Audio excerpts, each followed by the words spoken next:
Mga brother, no? Alhamdulillah Rabbil Alamin.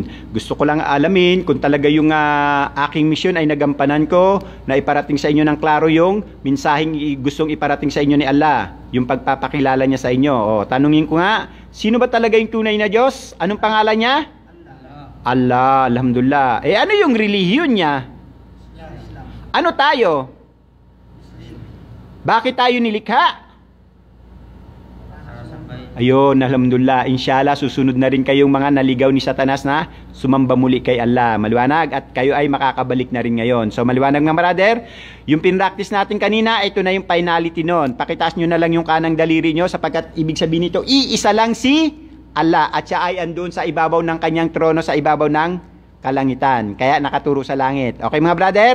Okay mga brother, pakitaas yung inyong kanang daliri, ipakituro sa langit, at ito na, final na to, yung sasabihin ko, pakiulit nyo kagaya ng ginawa natin kanina.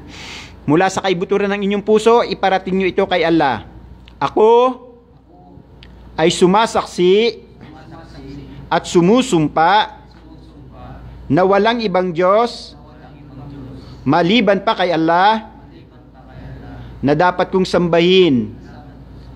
Ako rin ay sumasaksi na si Muhammad ay isa lamang propeta, sugo, alipin ni Allah. Ako rin ay sumasaksi na si Jesus, anak ni Maria, ay isang propeta, sugo, alipin ni Allah. Asyhadu an la ilaha illallah wa asyhadu anna Muhammadan abduhu wa rasuluh wa asyhadu anna Isa ibnu Maryam Abdullahi wa rasuluh. Allahu Akbar. Allahu Akbar. Alhamdulillah mga brother, mabruk, congratulations.